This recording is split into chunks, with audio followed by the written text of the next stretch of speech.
নমস্কাৰ বন্ধুসকল, মোৰ নতুন এটা ভিডিঅ'লৈ সকলোকে স্বাগতম জনাইছোঁ। আজি মই পাৰ্চেল এটা ডেলিভাৰী দিব আহিছোঁ পাহাৰৰ মাজত, টাউনৰ পৰা কমচে কম 18-19 কিলোমিটাৰ ভিতৰত হ'ব। এটা পাৰ্চেলে কাৰণে দিব আহিছোঁ। মানুহজনে পাৰ্চেলটোৰ পে'মেণ্ট কৰি থৈছিলে, ময়ো ভাবিলোঁ পাৰ্চেলটো দি থৈ যাওঁ, কাৰণ কালিয়ে তেওঁ পে'মেণ্ট কৰি দিলে। মই কালি দিব নাহিলোঁ, আজি দিব আহিছোঁ। চাই লওকচোন, ইমান ধুনীয়া এটা পৰিৱেশৰ মাজত আহিছোঁ। অৰুণাচল প্ৰদেশৰ একদম নিচেই গাতে লাগি থকা।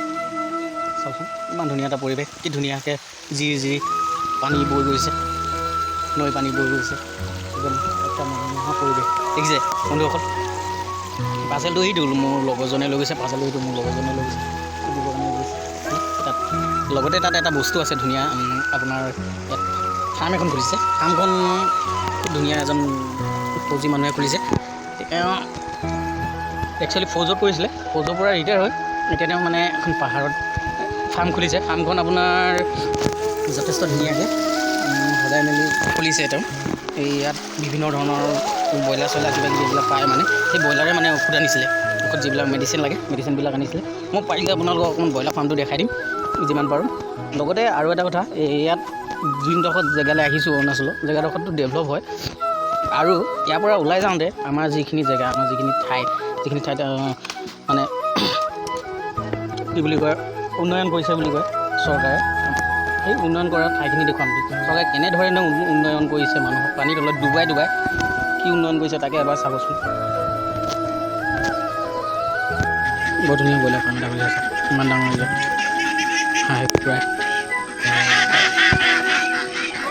হাঁহে পূৰা কক কৰিছে, পূৰা কক কৰিছে, দানা শেষ হ'ল চাগে। ব্ৰইলাৰ কিমানমান আছে? মাল পঠিয়ালে নি আজি মাল পঠিয়ালে নি?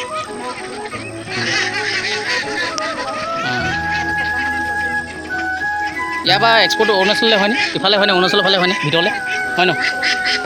ভিতৰলৈ হয় ন? গাইজ, মই ব্ৰইলাৰ ফাৰ্মখন আপোনালোকক দূৰৰ পৰাই দেখালোঁ, কাৰণ মই বাহিৰৰ পৰা গৈছিলোঁ যে। আৰু ছেকেণ্ড কথা হ'ল, ভিতৰলৈ সোমাব বেয়া পালোঁ। অলপ ধুনীয়া এটা পৰিৱেশত ইমান ধুনীয়া এখন ফাৰ্ম খুলিছে, ধুনীয়া ডাঙৰ হৈছে, ধুনীয়া যাব, ভাল লাগিছে। গাইজ, পাছেদি ওলাই আহিলোঁ, এতিয়া আমি যাবলৈ ওলাইছোঁ। আপোনালোকে য'ৰ পৰা ওলাই আহি মানে য'ত পাচলি দিব আহিছোঁ তাৰ পৰা ওলাই গৈছোঁ, পৰিৱেশটো কেনেকুৱা এবাৰ দেখাই দিওঁ আপোনালোকক।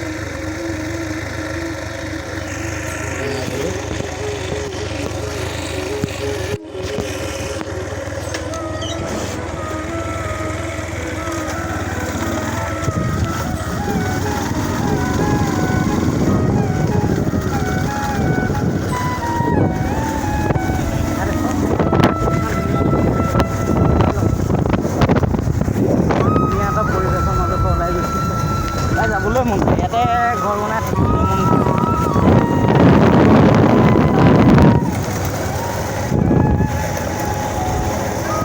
সুন্দৰ এটা পৰিৱেশ।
তাৰপিছত এখন হৈছে এখন বিদ্যালয়, যিখন বিদ্যালয় অৱস্থা চাওক। কিহৰ কাৰণে হৈছে জানে? বাঢ়নী পানীয়ে নহয় বুলি ক'ব লাগিব এতিয়া, কাৰণ যিখন নদীখনৰ বান্ধ নাই, না কিবা আছে নথকাৰ বাবে পানী এইফালে বাঢ়ি আহি এই স্কুলখনৰ এনেকুৱা অৱস্থা কৰিছে, দেখিছেনে? গাঁওখনৰ লগতে স্কুলখনৰ এনেকুৱা অৱস্থা কৰিছে। স্কুলখনৰ ছাত্ৰ ছাত্ৰীসকলে কেনেদৰে পঢ়া শুনা কৰিব বা শিক্ষকসকলে কেনেদৰে পাঠদান কৰিব, সেইটো এবাৰ আপোনালোকে মন কৰক। লগতেতো আপোনালোকৰ আৰু কিছুমান দেখাবলগীয়া আছে, যিবিলাক ধৰি লোৱা পানীৰ ভাল সুব্যৱস্থা নাই। এয়াই নেকি উন্নয়ন?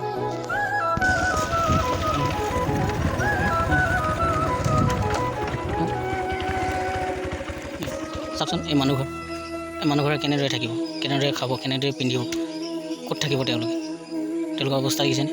এই ভঁৰালটো চাওক, য'ত সোণগুটি ৰাখে সেয়াও কাইলৈ পৰহিলৈ হয়তো পানীত ডুব যাব। চৰকাৰে অলপ এইবোৰ কথা চিন্তা কৰক। মাথাউৰি বনাইছে বুলি শুনিছোঁ, কাগজে পত্ৰই বাতৰি কাকতে সকলোতে পাওঁ যে আপোনাৰ মাথাউৰি নিৰ্মাণ কৰিছে। মাথাউৰি যদি নিৰ্মাণেই কৰিছে তে এইবোৰ কি নিৰ্মাণ কৰিছে, এইবোৰৰ আশে পাশে কি নিৰ্মাণ কৰিছে, এইবিলাক মানুহবিলাক কেনেকৈ থাকিব অলপ ভাবি চাওক।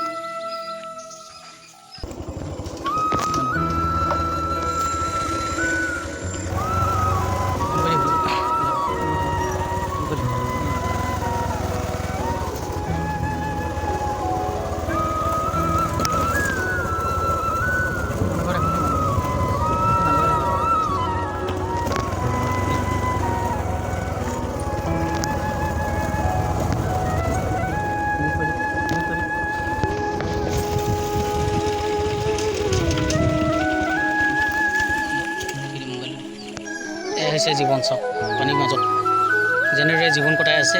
আপুনি মই অট্টালিকাত নাথাকিব পাৰোঁ, কিন্তু যিসকল অট্টালিকাত আছে বা থাকে তেওঁলোকে কি বুজি পাব এই দুখ বা দুখৰ যন্ত্ৰণাৰ বিষয়ে, কি বুজি পাব দুখীয়া মানুহ। চৰকাৰলৈ এটি অনুৰোধ, এই যি ধেমাজিৰ ৰাইটিং গাঁৱৰ লুগুটি নামে ঠাইত এনেকুৱা অৱস্থা হৈছে, ৰাইজৰ থাকিবলৈ খাবলৈ অসুবিধা হৈছে। লগতে তেওঁলোকৰ স্কুলখনৰ মই অৱস্থা দেখাইছোঁ, উঠি অহা কণ ছাত্ৰ ছাত্ৰীসকল তেওঁলোকে কেনেদৰে শিক্ষাদান ল'ব তাৰ ওপৰতো অলপ বিবেচনা কৰে যেন। লগতে মাথাউৰিটো যিমান সোনকালে পাৰে বনাই দিবলৈ চেষ্টা কৰক। মোৰ ফালৰ পৰা সেয়াই অনুৰোধ থাকে।